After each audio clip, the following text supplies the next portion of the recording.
Anne ran down the clover slope like a deer and disappeared in the furry shadows of the haunted wood. Mrs. Lynde looked after her indulgently. There's a good deal of the child about her yet in some ways. There's a good deal more of the woman about her in others, retorted Marilla, with a momentary return of her old crispness. But crispness was no longer Marilla's distinguishing characteristic, as Mrs. Lynde told her Thomas that night. Marilla Cuthbert has got mellow, that's what. Anne went to the little Avonlea graveyard the next evening to put fresh flowers on Matthew's grave and water the Scotch rosebush.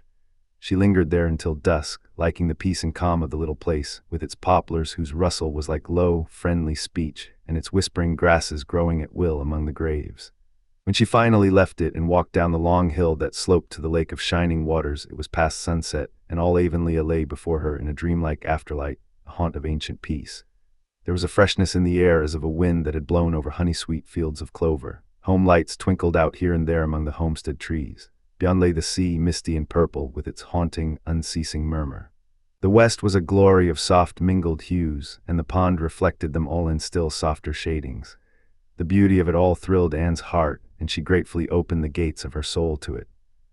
"Dear old world," she murmured, "you are very lovely, and I am glad to be alive in you." Halfway down the hill, a tall lad came whistling out of a gate before the Blythe homestead. It was Gilbert, and the whistle died on his lips as he recognized Anne. He lifted his cap courteously, but he would have passed on in silence if Anne had not stopped and held out her hand. "Gilbert," she said with scarlet cheeks, "I want to thank you for giving up the school for me. It was very good of you, and I want you to know that I appreciate it." Gilbert took the offered hand eagerly. "It wasn't particularly good of me at all, Anne. I was pleased to be able to do you some small service. Are we going to be friends after this? Have you really forgiven me my old fault?" Anne laughed and tried unsuccessfully to withdraw her hand. "I forgave you that day by the pond landing, although I didn't know it. What a stubborn little goose I was. I may as well make a complete confession. I've been sorry ever since." "We are going to be the best of friends," said Gilbert jubilantly.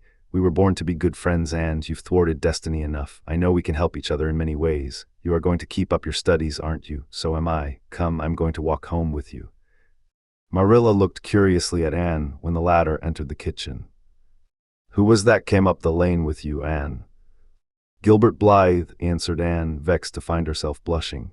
"I met him on Barry's Hill." "I didn't think you and Gilbert Blythe were such good friends that you'd stand for half an hour at the gate talking to him," said Marilla with a dry smile. We've been good enemies, but we have decided that it will be much more sensible to be good friends in the future. Were we really there half an hour? It seemed just a few minutes, but you see, we have 5 years lost conversations to catch up with, Marilla." Anne sat long at her window that night, companioned by a glad content. The wind purred softly in the cherry boughs, and the mint breaths came up to her. The stars twinkled over the pointed firs, and the hollow in Diana's light gleamed through the old gap.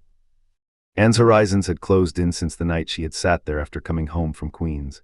But if the path set before her feet was to be narrow, she knew that flowers of quiet happiness would bloom along it. The joy of sincere work and worthy aspiration and congenial friendship were to be hers. Nothing could rob her of her birthright of fancy or her ideal world of dreams, and there was always the bend in the road. "God's in his heaven, all's right with the world," whispered Anne softly.